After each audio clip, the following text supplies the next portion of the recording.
है परमेश्वर, हमारा अपना, जिस पर हम भरोसा रख रहे हैं।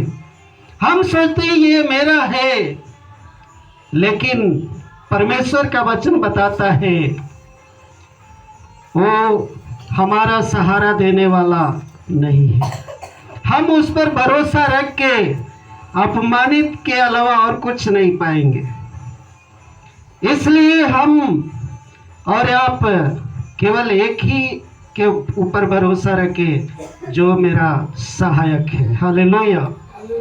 हर एक संकट में, चाहे कोई भी मुसीबत हो, समस्या हो, हर एक समस्या में अपने उस कर्ता को याद करें।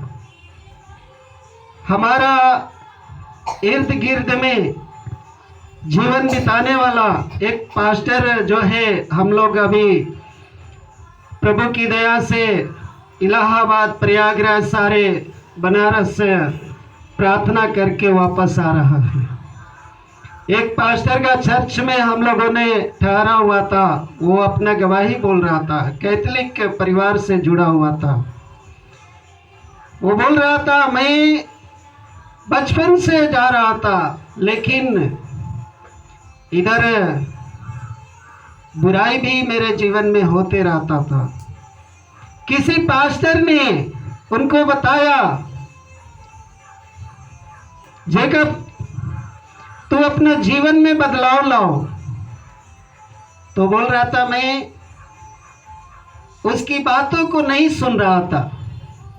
वो बोल रहा था, ये ऐसे ही बोलते हैं। लेकिन एक दिन उनका जीवन में एक ऐसा घटना आया, प्रभु का दास ने उसको एक ही बात बोला था, तुम जिस पर भरोसा रखते हो, जिनके साथ चल करके तुम इस बुराई की रास्ता में जाते हो, एक दिन तुम्हारी सहायता करने से दूर हो जाएगा, तुम्हें नहीं साथ देगा। लेकिन जब तुम्हारे ऊपर कोई संकट आए तो उस यीशु को याद करना। हालेलुया। मालूम है वो बहुत जो है यीशु से काफी दूर रहने वाला आदमी था। लेकिन एक दिन ऐसा घटना हुआ, जो बोर्ड है, बोर्ड में प्लग लगाने के लिए गया है, लेकिन क्या हुआ, वो उसको मालूम नहीं हुआ कि ये तार कटा हुआ है। जो प्लग लगाने गया है उसको मालूम नहीं है कि ये तार कटा हुआ है। जैसे ही प्लग को बोर्ड में लगाया, वैसे ही लाइन उसको पकड़ लिया। वो निशान दिखा रहा था यहाँ, पूरा तार खींच लिया उसको। अब ये जो है, उसका अगल बगल में लोग हैं, लेकिन लोग जो है छुड़ाने के लिए कोई नहीं जा रहा है उसके पास, कोई नहीं जा रहा है। तब उसको पास्टर का बात याद आ गया, जब तुम्हारे ऊपर कोई संकट आए तो यीशु को याद करना। हालेलुया। एकाएक उसको जब याद आया, यीशु मुझे बचाओ, जैसे ही यीशु का नाम आया, एक ही झटका दिया, तार से अलग हो गया। अलग तो हो गया, लेकिन वो मर गया।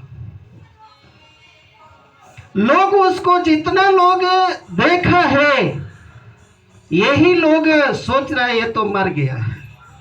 पूरा छाती पर चढ़ करके, पैर पर, हाथ पर पूरा लोग दे रहा है, अपना जो करना है कर रहा है, लेकिन कोई उसमें परिवर्तन नहीं आया। कुछ देरी के बाद उनका पापा जो है, प्रभु का सेवा करने वाला है, जब उसको मालूम चला तो उसने प्रभु से बोला, प्रभु मेरा बेटा को जीवन दे, मैं अपना बेटा को तेरे सेवा के लिए दे दूंगा।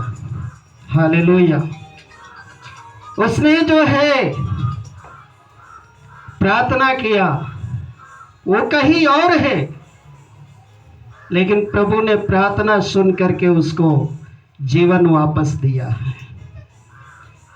आज उस पास्टर का घर में हम लोग रुक करके आए हैं। वो अभी यूपी में वो एक अच्छा सेवकाई कर रहा है। तो मैं इसलिए ये बोल रहा है, हम लोग जब घूमते हैं ना, तो अलग अलग लोगों का जीवन में किया हुआ परमेश्वर के कामों को जब सामने आता है तो सोचते हैं परमेश्वर कितना भला है। हालेलुया। हम एक वचन पढ़ करके और देखेंगे शुभोपदेशक का पुस्तक से। हम लोग वचन सुन रहा था, यहाँ पर कई बातों को सुनते आ रहा है। एक वचन हम लोग पढ़ेंगे 3 का 16 पद और 17 पद और 18 पद को पढ़ेंगे। फिर मैंने संसार में क्या देखा है कि न्याय के स्थान में दुष्टता होती है और धर्म के स्थान में भी दुष्टता होती है। यहाँ जो है ये लेखक क्या लिख रहा है कि मैंने देखा है। क्या देखा है? इस संसार में जहां न्याय हो रहा है, न्याय होने वाला है, उस न्याय के जगह में भी दुष्टता होती है, और धर्म हो रहा है, जहां धर्म का काम हो रहा है वहां भी दुष्टता हो रहा है। इस संसार में दुष्टता ही दुष्टता होती है, लेकिन परमेश्वर का वचन बताता है कि परमेश्वर जो है 17 पद में लिखा है, मैंने मन में कहा परमेश्वर धर्मी और दुष्ट दोनों का न्याय करेगा, क्योंकि उसके यहाँ एक एक विषय का और एक एक काम का समय है। हालेलुया। जहां हम रहते हैं वहां परमेश्वर बोल रहा है कि न्याय के स्थान में भी दुष्टता होती है और धर्म के कामों के यहाँ भी दुष्टता होती है, लेकिन इनका जो है न्याय करने के लिए परमेश्वर के पास है। एक बात मैं बताना चाहूंगा, जो धर्म का काम करते हैं उनका भी न्याय करेगा, और जो दुष्टता का काम करते हैं उनका भी न्याय करेगा। ये दोनों का न्याय करने का समय किसके पास है? परमेश्वर के पास है। एक और पद लिखता है लेखक 4 का, पढ़िएगा एक पद को। तब मैंने वह सब अंधेर देखा जो संसार में होता है, और क्या देखा है कि अंधेर सहने वालों के आंसू बह रहे हैं और उनको कोई शांति देने वाला नहीं है, अंधेर करने वालों के हाथ और अंधेर करने वालों के हाथ में शक्ति है, परंतु उनको भी कोई शांति देने वाला नहीं है। समझ आ रहा है? परमेश्वर का वचन में बताया जा रहा है कि अंधेर सहने वालों की भी आंसू बह रहा है, पर उनको शांति देने वाला नहीं है। और अंधेर करने वाले के हाथ में शक्ति है, पर उनको भी शांति देने वाला नहीं है। क्या बात है।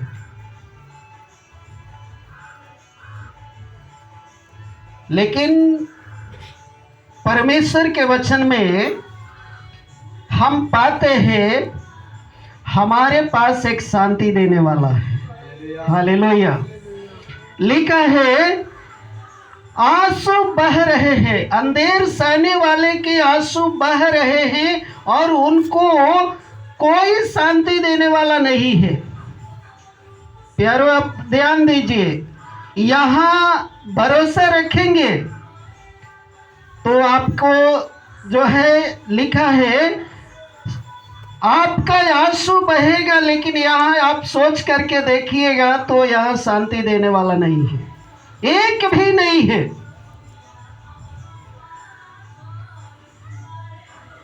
लेकिन जब परमेश्वर के ऊपर भरोसा रखेंगे तो आपका आंसू को पोंछने वाला एक है।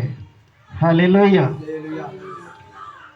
जब परमेश्वर पर आप भरोसा रखेंगे तो आपके आंसू को क्या करेगा? पोंछ डालेगा।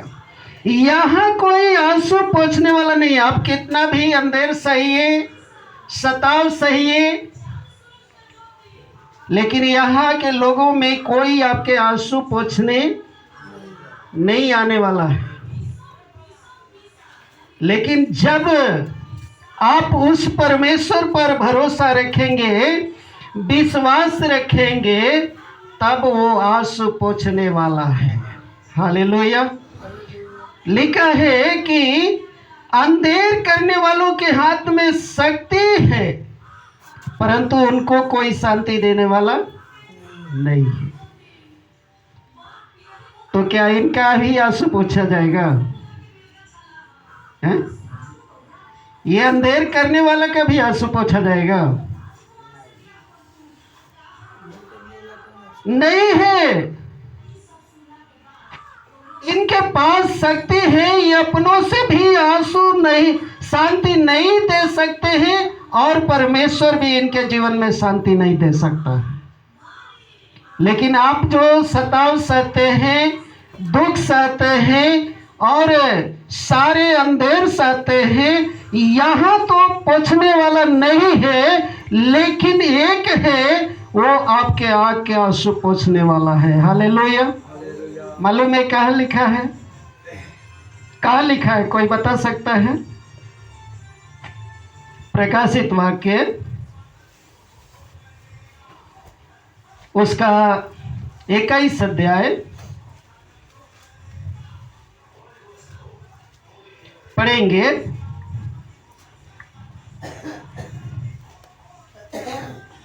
3 पद से पढ़ेंगे। फिर मैंने सिंहासन में से किसी को ऊंचे शब्द से यह कहते हुए सुना है, देख परमेश्वर का डेरा मनुष्यों के बीच में है, और उनके साथ वो डेरा करेगा, और उसके लोग होंगे, और परमेश्वर आप उनके साथ रहेगा, और उनका परमेश्वर होगा। वह उनकी आंखों से सब आंसू पोंछ डालेगा, और इसके बाद मृत्यु न रहेगी, न शोक रहेगा, न विलाप रहेगी, न पीड़ा रहेगी। जो पहली बातें हैं वो सब के सब जाते रहेगा। हालेलुया। हालेलुया। प्यारो, हमारा इस दुनिया में भले हमारी कोई आंसू पोंछे ना पोंछे, लेकिन जिस पर हम भरोसा करने वाले हैं वो एक दिन आपका और हमारा आंसू पोंछने वाला है। हालेलुया जी। अंधेर करने वालों के आंसू बाइबल में कहीं नहीं लिखा गया है कि उनकी आंसू पोंछा जाएगा।